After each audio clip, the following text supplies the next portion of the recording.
یہ باتیں میں آپ کو اس لیے بتا رہا ہوں کہ جو کنفیوز کرنے کی کوشش کرے، معاذ اللہ رب العالمین، کچھ کتابیں بازاروں میں ایسی بھی نکل کے آئی ہیں، اردو کی، چھپی نہیں ہیں، آج بھی چھپی ہوئی ہیں، رسول اللہ مر کر مٹی میں مل گئے، معاذ اللہ، نعوذ باللہ من ذالک، کی یہ باتیں لکھی ہوئی ہیں، اور اس کی آج تک لوگ تعویل کرتے ہیں، ہمارے کہنے کا مطلب یہ تھا، ہمارے کہنے کا مطلب وہ تھا۔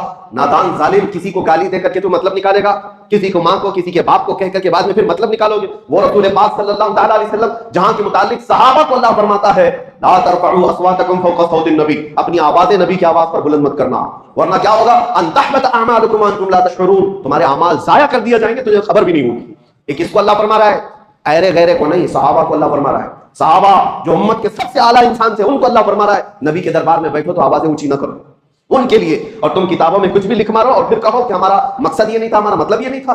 وہ صحابہ کرام حضور صلی اللہ تعالیٰ علیہ وسلم کی بارگاہ میں کیا کہتے تھے پتہ ہے؟ راعینا یا رسول اللہ، جب انہیں کوئی بات سمجھ میں نہیں آتی تو کہتے تھے راعینا یا رسول اللہ، ہماری رعایت کیجیے اللہ کے رسول۔ یہودیوں کی زبان میں یہ لفظ دوسرا معنی رکھتا تھا، یہودی راعینا کا مطلب یہ سمجھتے تھے ہمارا چرواہا، اور وہ مذاق اڑاتے تھے کہ دیکھو یہ صحابہ رسول کو کہتے ہیں ہمارا چرواہا، معاذ اللہ، یہ مذاق ہو رہا تھا۔ رب تبارک و تعالیٰ نے آیت نازل فرمائی یا ایھا الذین آمنوا لا تقولوا راعینا، اے ایمان والو رسول کے پاس جب بیٹھو تو راعینا مت کہنا۔ پھر اللہ خود ادب بھی سکھاتا ہے، کیا کہنا چاہیے؟ وقولوا انظرنا، کہو نظر کرم فرمائیے، اے رسول نظر کرم فرمائیے۔ اور پھر کہنے کی ضرورت کیا آتی ہے؟ واسمعوا، غور سے تو سنو۔ حضور کی باتیں عام لوگوں کی طرح نہیں ہے، جو کلمہ کہا جائے وہ سنو۔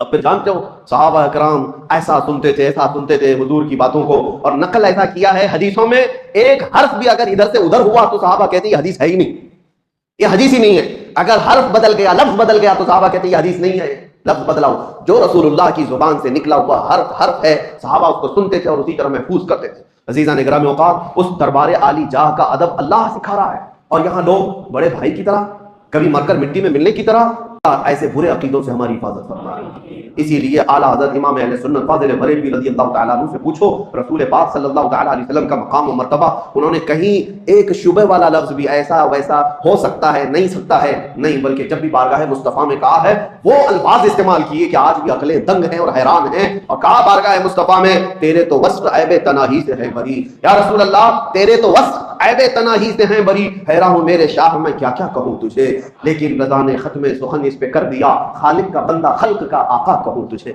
یہ ہے عاشق رسول کی زبان۔